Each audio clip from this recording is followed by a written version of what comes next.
Hey everyone, Arthur Fantastic here, aka the Hot Shot, aka the Bishonen Ronin, here today, living legend, Jason Rau, silver medalist ADCC, top 10 grappler, just the most sought after seminar right now, according to some ads, right? And the most underrated grappler out of the blue basement, that's John Danaher. For those who are not initiated, if you don't know now, you know.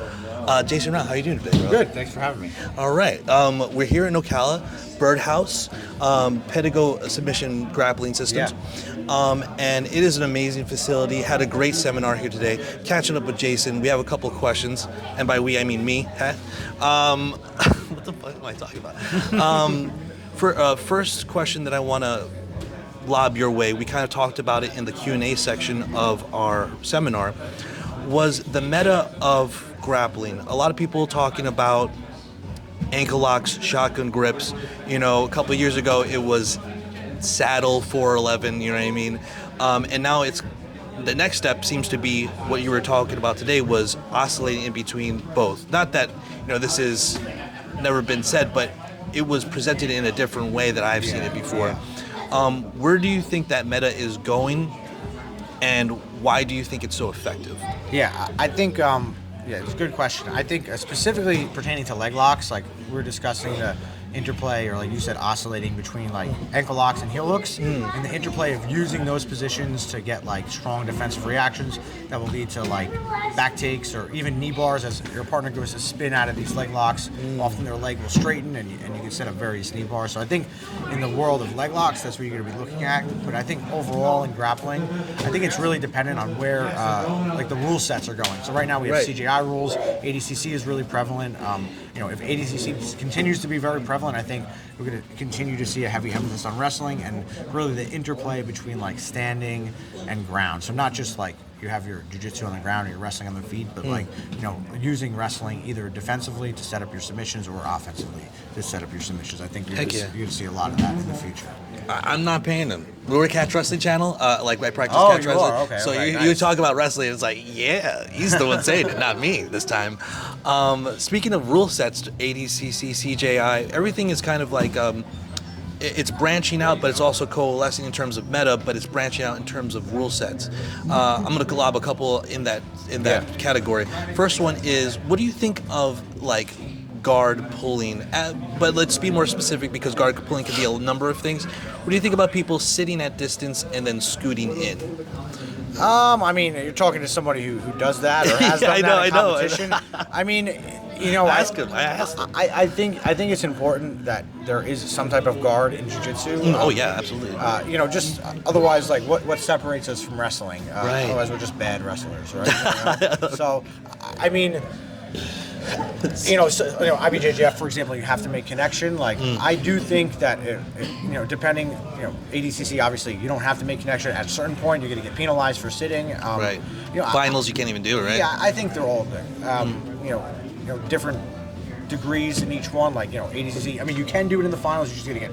You get penalized. You get penalized. Oh, okay, no one's going to take that negative in that, right. in that high-stakes situation. But, I think it should be allowed to a certain degree.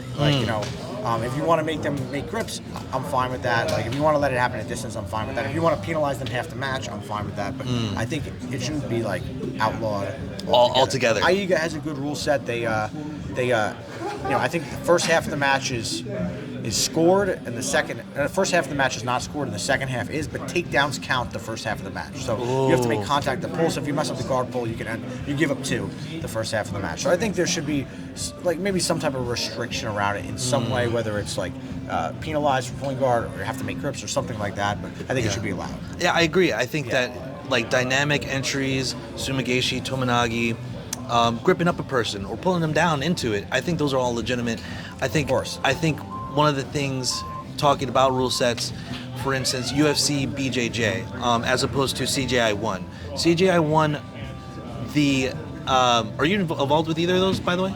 Involved, no. Okay, sorry. I don't want to put you against any company. No, I'm not involved. No. Okay, so neutral. You have neutral person. UFC BJJ kind of comes off as not as spectator friendly. It's been a little boring because a lot of people just plop, and then there's not that engagement Whereas even when people were kind of pulling guard in CGI, I don't know if this is because of the spectacle it was or the rule set. I mean, the rule set's very similar. What do you think? Do you agree with that observation? And if you do, what is separating those two? Well, I think especially CJI 1, like, Yeah. I mean, it was just such a stacked tournament. Like, there was so much on the line, like $1 million. Yeah. You know, totally unprecedented. I think you know, that was a very exciting tournament. Yes. You know, I think you had, like, you know, maybe the most stacked division ever in any tournament. You know, at those, you know, especially at the under 76 Ooh, or under 80, yeah. under 80 kilograms. Yeah. And I think there was just so much on the line. Guys just wanted to send it. Like, you know, I always say, like, you know, regardless of what the rule sets are, like, exciting grapplers are going to be exciting grapplers. You know, Agreed. like, regardless of what rule set they're competing in. And I felt like even the guard play matches. I mean, watching Levi Jones, he did incredible. He was exciting to watch. Yeah. Like, Yeah. you know, so I don't think by any means it was necessarily because of guard pulling or not because of guard pulling. I think in the UFC. You know, I did watch the first two.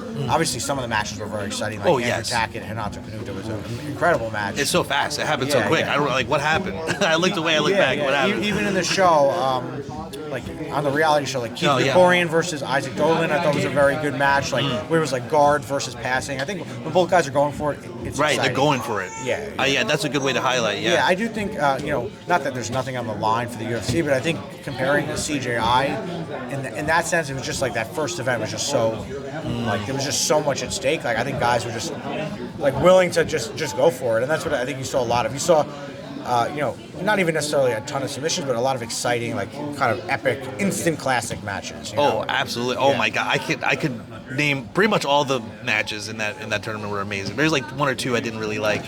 It was like Pat Downey. I felt like the other guy in that particular match. It was, he was like Luke Rockhold, I think. Was no, the other one. That one was good. Luke Rockhold it was the one that. The next one, the guy kept closing his guard, never opened it. Yeah, okay. And I'm like, the guy that's closed guard, he's like, he's not doing anything. He's not doing anything. And I'm like, no, you're not doing anything. You got your guard closed. Yeah. Could it be something to do with now that it's, as opposed to the stakes of CGI, it's $1 million. You know, all like everything. You know, every like the kitchen sink, throw at it.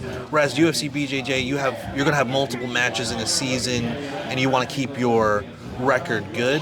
Could that be? That could be. It's possible. I mean, I think there's incentive to.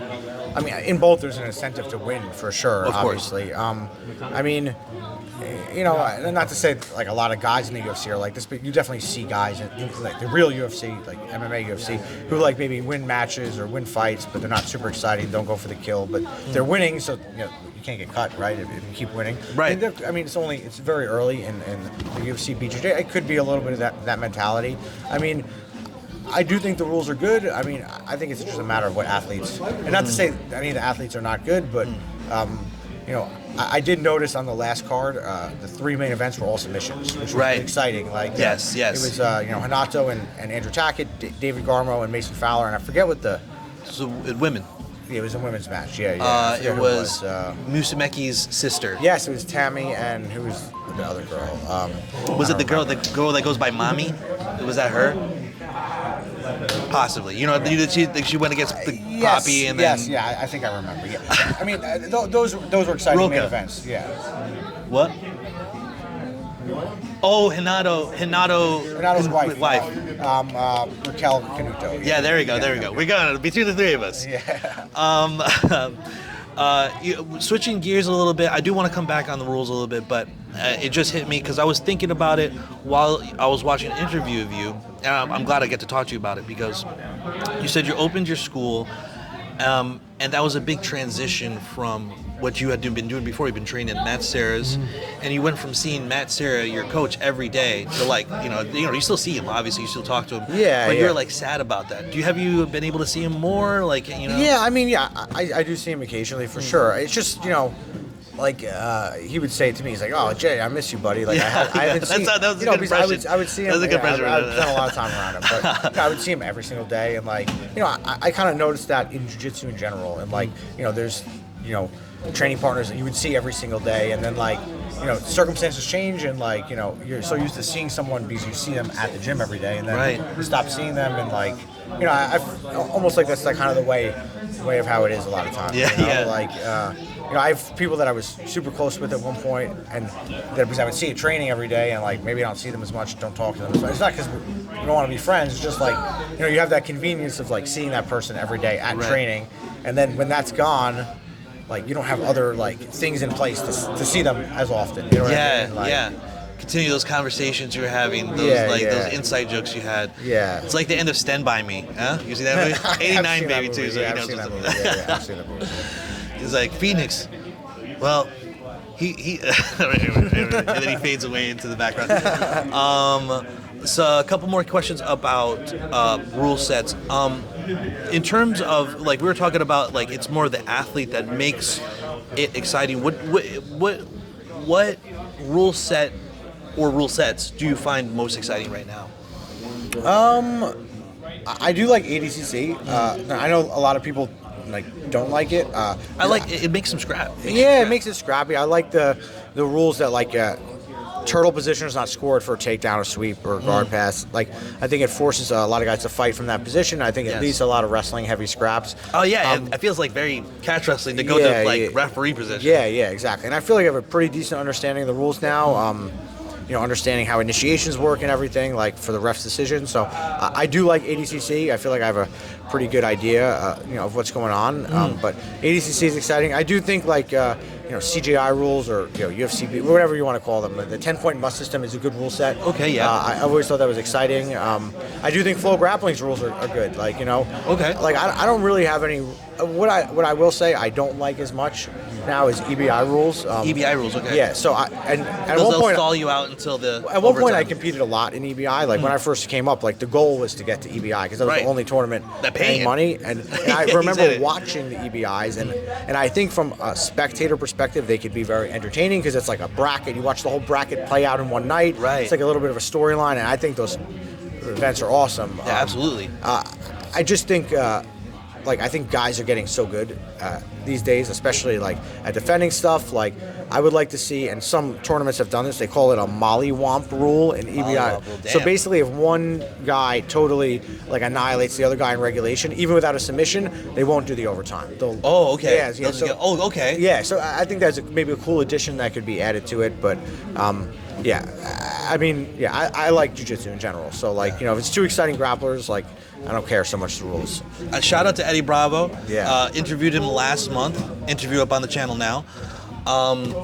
Shout out. It's interesting that you bring up those EBI rules because I see it the same way, though a lot of people were, like, as I said, they just stall in to get that EBI, and then you have somebody's back. You know what I mean? You start in the back. Yeah.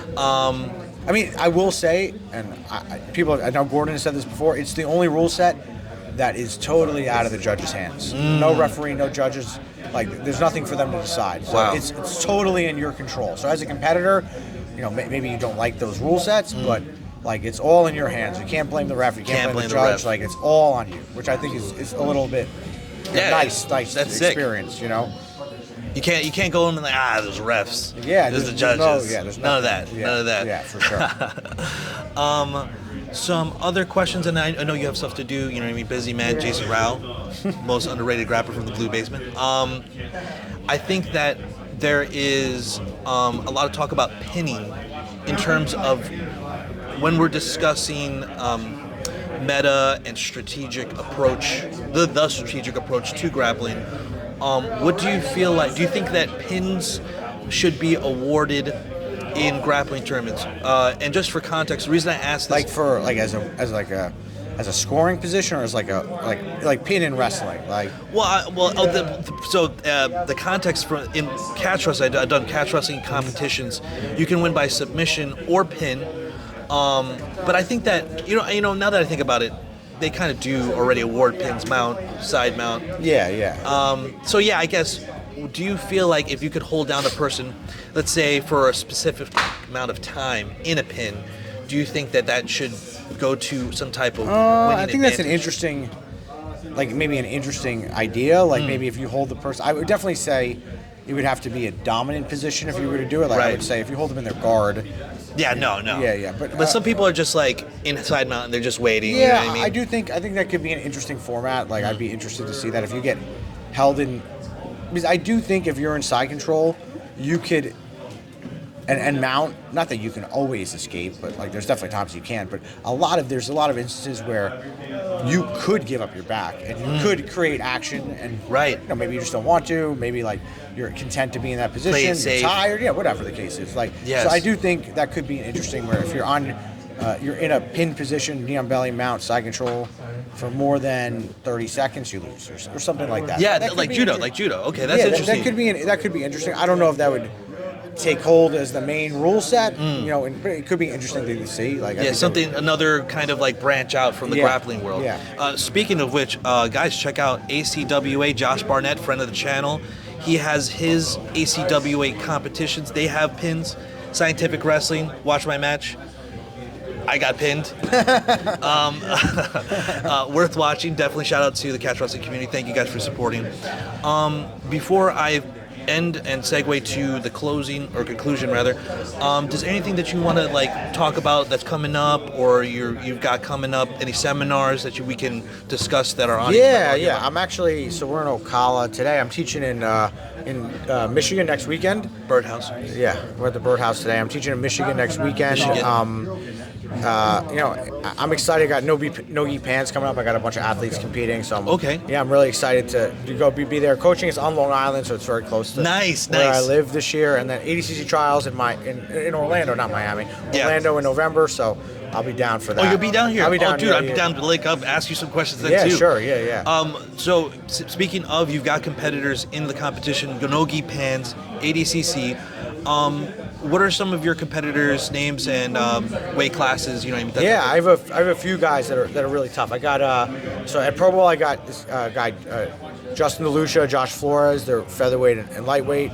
Justin last year he won like Euros, Pans, and took second at Worlds at blue belt. Holy cow! Yeah, he's quite good. He didn't give up a point the whole year. Wow. Yeah, so he's this is his first major at purple belt. Wow. Then I have my student Josh, who's been working with me since he was 14. He's 18 now. He's he does a lot of ADCC stuff, and he's done very well. Does he have a YouTube? Maybe. I don't think he's a YouTube. He's an Instagram. Okay. But he took second at the Youth Worlds this past year. But he's this is his first like IBJJF, so I'm excited for him. Then I got a few good guys at blue belt also. Diego Ortiz, who has a blue belt, won the ADCC Advanced Open, which was pretty good. And then I got another student, Jacob Tuzinkiewicz, who's done real well. He's ranked in the top few at blue belt right now. So I think those four have a really good chance of placing in the adult division for sure. Dang. Okay. Yeah. So, and this is at his academy as Vanguard. Yep. In Long Island. Yep. So when he's not traveling the world, being the badass that he is, most sought after seminar at the moment, he's over in Long Island at Vanguard. Check your website. Check the Instagram. Yeah, we have an Instagram website. Yeah. It's going to be at the bottom of the screen. Anything else before you want to? No, I think that's it. Yeah. Okay. My last question should be something poignant that I did not prepare in advance. So I don't know how poignant it'll be, but any advice that you could give to upcoming competitors? I've got a lot of people that are doing their first competition. I have some competitors on my team. I don't say it belongs to me. I'm on the team as well. Shout out CSA, right? That are about to do ADCC Open, like first big tournament for the. You know what I mean? Do you have any advice on mental mindset, preparation, like what you might want to do before a competition, and just words of wisdom from a accomplished competitor like yourself? I would say a few things. Like I think competing itself is a skill. So if you want to be a good competitor, I would compete a lot. I think that's important. I would say in terms of mindset, like focus on the things you can control. Like there's a lot of stuff out of your control at a competition, like where you go in the bracket, like how good your opponent is, like that's totally out of your control. But you can control, like, how well prepared you are for the competition, how much you train leading up to it, how much you train in that rule set. Like, right. So focus on what you can control, focus one match at a time, and if you want to get good at competing, compete a lot. And compete. I tell them, like, I don't know if I'm ready. Like, you won't know until you do it. Yeah, it's true. So totally, I mean, obviously your performance in training can reflect your performance in competing. 100. I think getting good at jiu-jitsu and getting good at competing are two different things, and you want to be good at both. Can you expand on that a little bit more? Yeah, I just think you could be very good at jiu-jitsu, maybe good at a wide variety of things, but when it comes to competition, like you might not feel comfortable pulling the trigger or like sending it at the right moment when that opportunity presents itself. So I think there's something to be said about just being comfortable in that arena and being ready to pull the trigger and having the confidence to pull the trigger when you need to, and that comes mostly, I feel, from competing. So even if you have a limited skill set, and you see this all the time, guys who when I say they're not good, maybe are limited in what they can do, but they're very good at what they can do and they're very confident in what they can do. That could take them a very long ways. Versus someone who's maybe good at a lot of things, but they don't compete that much and they have trouble pulling the trigger when the time comes. That killer instinct. Yeah, exactly. Yeah. We're making killers out here on the mats, guys. 1,000%. And I'm with a certified killer right here. I want to thank you guys for watching all the way through, subscribing, because you're subscribing now, liking the video, commenting, share your thoughts. I'd like to say thank you to Jason Rau for being part of this. Thank you so much. Thanks, of course. The seminar was amazing. Check out him on BJJ Fanatics. Check out his Instagram. Every post he gets so much information dense in like 15 seconds. Blow your mind, I promise. The emoji. And I'd like to thank Burdhouse Ocala for letting us do this interview and hosting this. Definitely grateful for everyone. Well wishes to you, sir. Thank you. Godspeed. And before I say goodbye, you want to say goodbye to our audience? Guys, thanks for listening. Check out my Instagram, BJJ Fanatics, and my Patreon. Thank you. Holler. And as Come to Long Island, train in my gym if you're there. Yes, go to Long Island. I hope I can make it up there too. Definitely welcome. Stay up, stay vigilant, stay locked and loaded, stay brutal. Shalom, shalom. Peace in y'all. Love.